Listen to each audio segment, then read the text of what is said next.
हिंदी में यूपीएससी की तैयारी से संबंधित प्रोग्राम्स को देखने के लिए सब्सक्राइब करें study IQ IAS Hindi.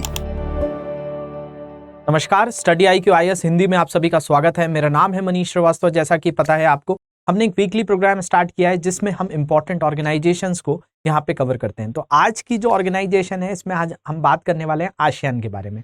ASEAN अभी हाल ही में चर्चाओं में है क्योंकि कंबोडिया में इसका जो है शिखर सम्मेलन हो रहा है, जिसमें भारत की तरफ से भारत के उपराष्ट्रपति भी इसका हिस्सा होने जा रहे हैं।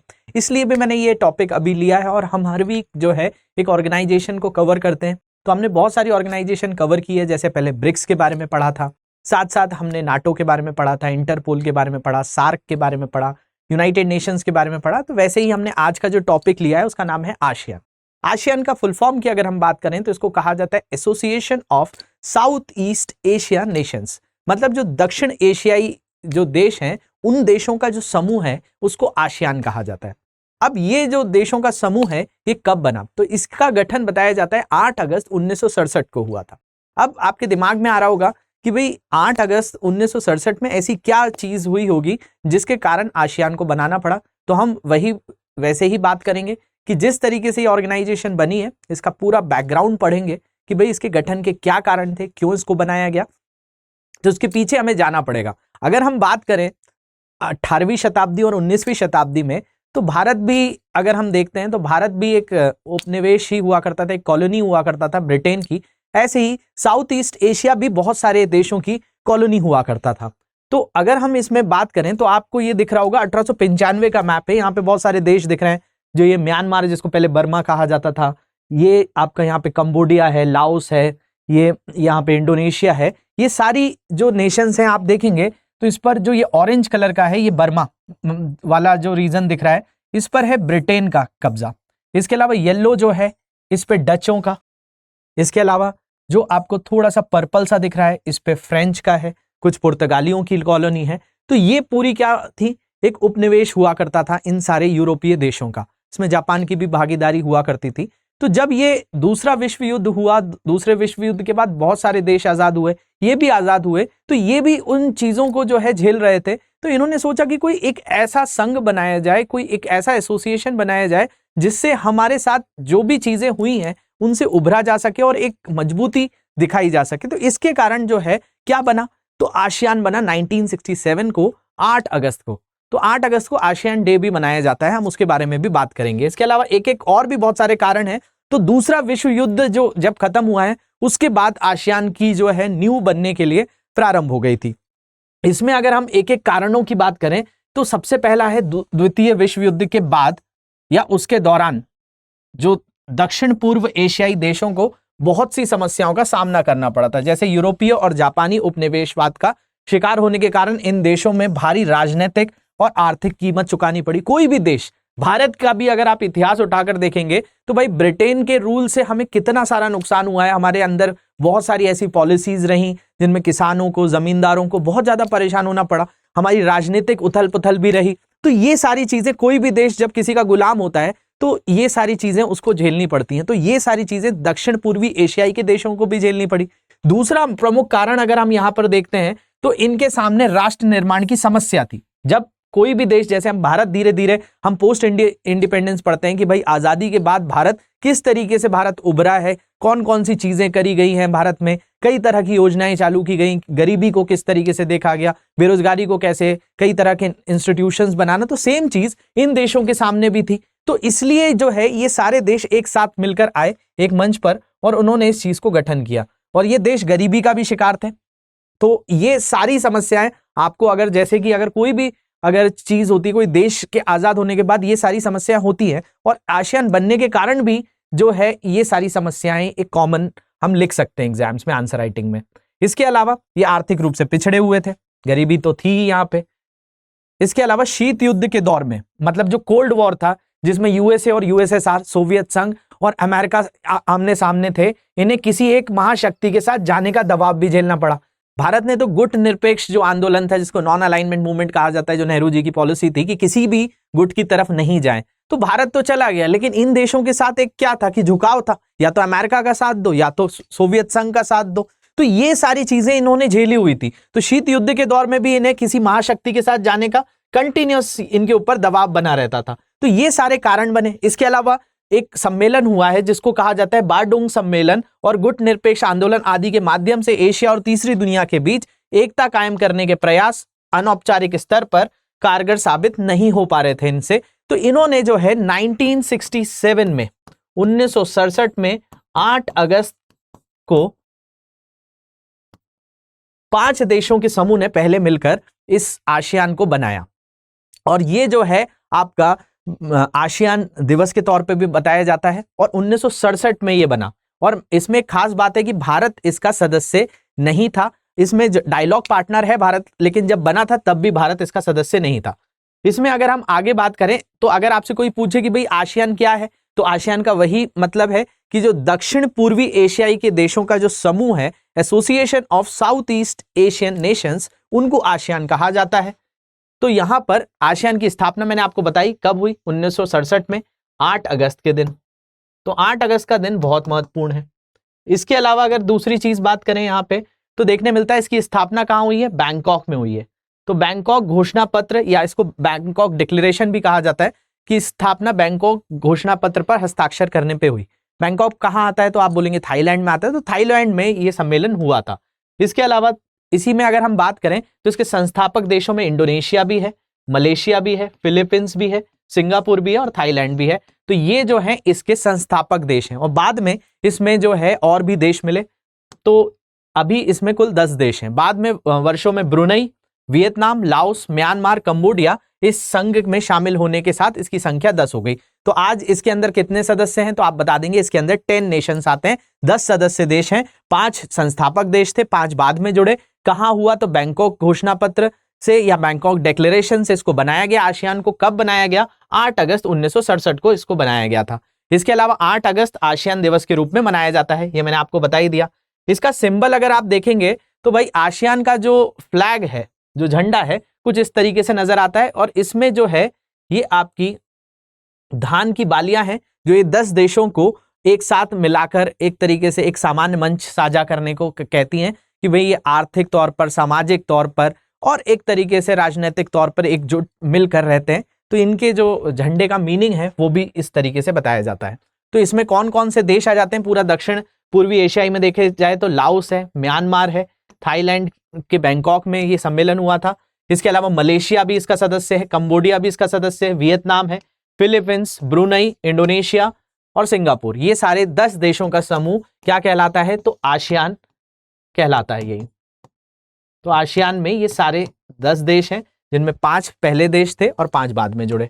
इसके अलावा वही बात आएगी कि इसके मुख्य कार्य क्या हैं, तो हम उस पर भी नजर डालते हैं कि इनके मुख्य कार्य क्या हैं। तो इनके मुख्य कार्यों में अगर देखा जाए तो सबसे पहला है आर्थिक विकास को तेज करना। इन देशों के अंतर्गत आपस में एकजुट होकर एक म्यूचुअल कॉपरेशन के साथ एक साझा जो है एक मंच पर आते हुए सारे देशों को मजबूती देना, आपस में व्यापारिक संबंध बनाना, साथ साथ सामाजिक स्तर पर भी अपने अंदर सुधार लाना, जो इनको उपनिवेशिक काल में जूझना पड़ा था। इसके अलावा सामाजिक और सांस्कृतिक विकास प्राप्त करना, क्योंकि एक मेजर जो है एक ज्योग्राफिकल बाउंड्रीज भी, मतलब भौगोलिक सीमा भी ये काफी साझा करते हैं, तो एक तरह का कल्चर भी है यहाँ पे। इसके अलावा क्षेत्रीय शांति को बढ़ावा देना, यहाँ पे कई तरह के युद्ध भी हुए हैं, तो इसके साथ साथ आसियान का ये पूरा का पूरा काम रहता है कि भाई आपस में किसी भी तरह से लड़ाई ना लड़ी जाए। जैसे कि अगर हमने सार्क पढ़ी थी, सार्क में एक बहुत बड़ी समस्या रही भारत और पाकिस्तान, इसके कारण सार्क कई जगहों पे पीछे रह जाता है, लेकिन आसियान एशिया के अंतर्गत काफी अच्छा परफॉर्म करता है। तो इसकी यहाँ पे सराहना भी होती है, क्योंकि इन्होंने क्षेत्रीय शांति को बढ़ावा दिया और इस क्षेत्र में होने वाले तनाव और संघर्ष को बातचीत द्वारा समाप्त करना, ये भी इनका एक मुख्य कार्य है। गरीबी जैसी समस्याओं को दूर करने के लिए एकजुट होना। तो देखिए, कोई भी जो है संघ बनाया जाए, कोई भी एसोसिएशन बनाई जाए, कोई भी आपकी ऑर्गेनाइजेशन बनाई जाए, तो उसका एक मेन जो काम होता है कि जो भी उसके सदस्य देश हैं उनके बीच में डायलॉग्स हो, उनमें बातचीत हो, और बातचीत करके कोई भी समस्या का हल निकाला जाए और उससे विकास की गति को और तेज किया जाए, क्योंकि युद्ध से किसी भी तरीके से कोई हल नहीं निकलता है। इसमें आगे चल के हम भारत की भी स्थिति देखेंगे कि भारत जब इसका एक डायलॉग पार्टनर बना तो उससे क्या फायदा होगा भारत को। इसके अलावा बहुत ही इंपॉर्टेंट चीज है, इसको तो स्टार मार्क कर लेंगे आप, अनौपचारिक, टकराव रहित और सहयोगात्मक मेल, मतलब किसी भी तरीके से कोई कॉन्फ्लिक्ट ना हो, किसी के बीच में कोई तरह के विवाद ना हो, मिलाप का नया उदाहरण पेश करके आसियान ने काफी यश कमाया और इसी को आसियान शैली भी कहा जाता है। मतलब आसियान स्टाइल जो है वो यही है कि आपस में एकजुट मिलकर रहें। और ये सारे 10 देशों ने बहुत जल्दी एक ग्रोथ भी करी है, बहुत अच्छे से व्यापार भी बढ़ाया है। भारत ने भी इनके साथ कुछ संबंध बनाए हैं, उनको आगे हम देखेंगे।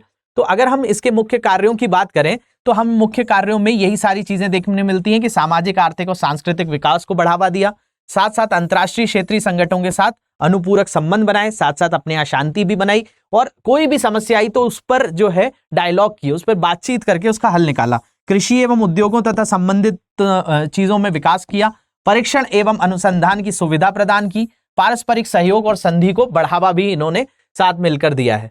इसके अलावा हम यहाँ पर जरूर बात करेंगे भारत का संबंध आसियान से कैसा है, क्योंकि ये बहुत महत्वपूर्ण है, हमारे उत्तर पूर्व राज्यों के लिए बहुत महत्वपूर्ण है। ज्योग्राफिकली अगर हम देखते हैं तो भारत का जो क्षेत्र है और ये वाला जो क्षेत्र है इसके साथ संबंध होना और हमारा जो भी उत्तर पूर्व राज्य है, पूर्वोत्तर के जो राज्य हैं, नॉर्थ ईस्ट जो स्टेट्स हैं, उनके साथ भी यहाँ का संबंध होना बहुत जरूरी है, ताकि ये जो हमारा रीजन है, जो कई तरह के इंसर्जेंसी, आतंकवाद, कई तरह अलगाववाद के यहाँ पे विचार आते रहते हैं, नागालैंड हो गया, अरुणाचल हो गया, असम हो गया, इन सारी चीजों को भी हम विकास के जरिए जो है दबा सकते हैं। तो ये एक बहुत ही महत्वपूर्ण है आसियान और भारत का आगे बढ़ना। और इसी में जो है अभी कंबोडिया में जो सम्मेलन हो रहा है उसमें भारत के उपराष्ट्रपति भी गए हैं। तो मैं आपको टाइमलाइन से समझाता हूं, भारत भी इसका कब हिस्सा बना, कब जो है इसका सदस्य देश नहीं है भारत, लेकिन भारत और आसियान के कुछ संबंध हैं, उन पर भी बात करेंगे। तो टाइमलाइन देख लेते हैं इसकी। 1967 में मलेशिया, सिंगापुर, फिलीपींस, इंडोनेशिया और थाईलैंड द्वारा दक्षिण पूर्वी एशियाई राष्ट्र संघ का गठन हुआ, जो हमने बात करी 8 अगस्त के दिन बैंकॉक डिक्लेरेशन में यही हुआ।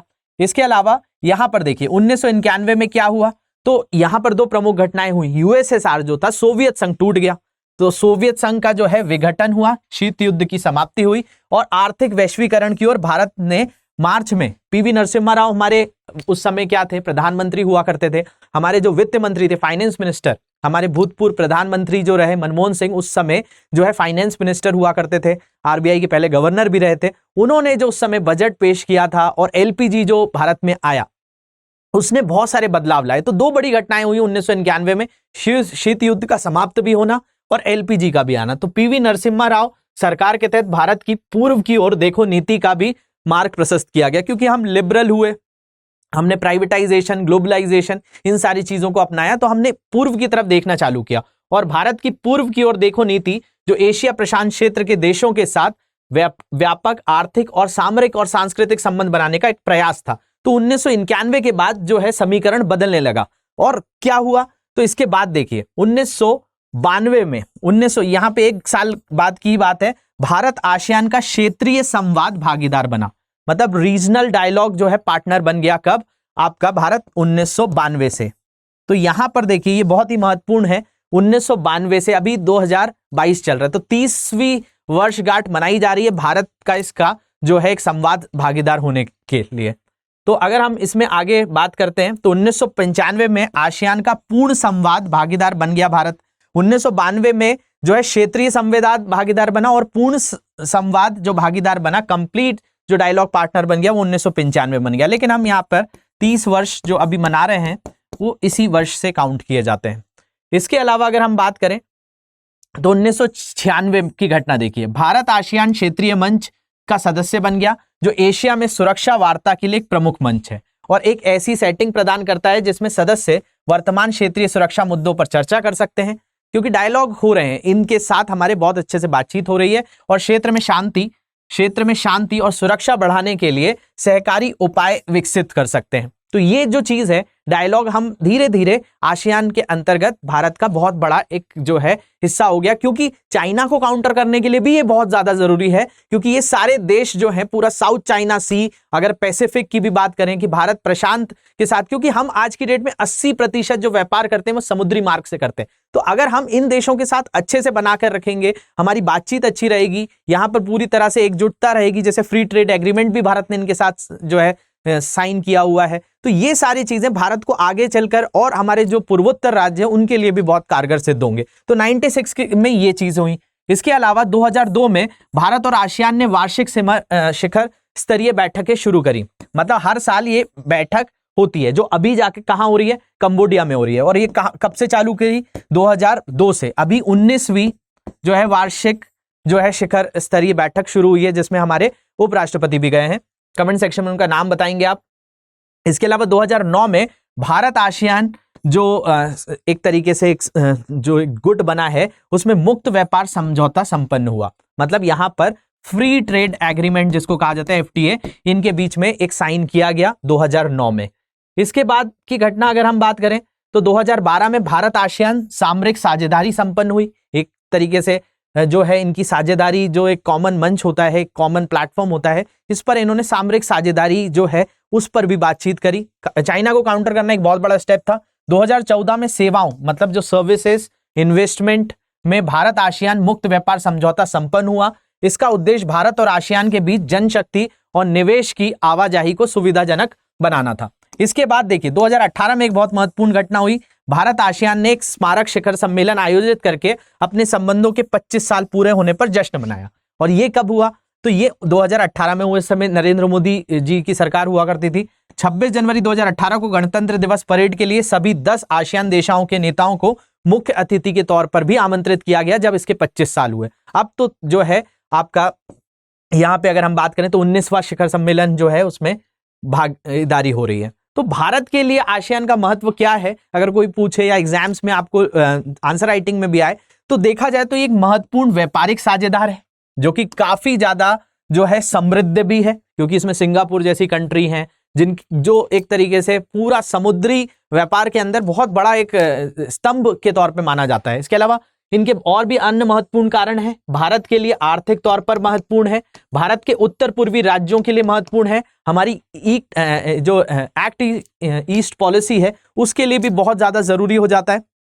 तो इन सारी चीजों के कारण भारत का एक बहुत ही ज्यादा जो है झुकाव आसियान की तरफ है। साथ साथ जो हमारी सार्क है, सार्क के अंदर कई तरह के जो चीजें हैं वो फेलियर जो उसका है, और साथ साथ चाइना को भी काउंटर जो करना है वो एक बहुत बड़ा कारण है। तो भारत का एक महत्व इसके साथ ये भी हो जाता है। इसके साथ साथ आसियान ने के भी जो है 2000 के बाद 3 स्तंभ जो हैं इसमें है, जिसके अंतर्गत बात करें तो आसियान सुरक्षा समुदाय, आसियान आर्थिक समुदाय और आसियान सामाजिक सांस्कृतिक समुदाय। मतलब उनका कल्चरल एक कम्युनिटी है, एक इकोनॉमिक कम्युनिटी है और एक आपकी सिक्योरिटी कम्युनिटी है। इसके तहत ये 2003 से काम कर रहे हैं। ये 3 स्तंभ भी पूछे जाते हैं एग्जाम्स में।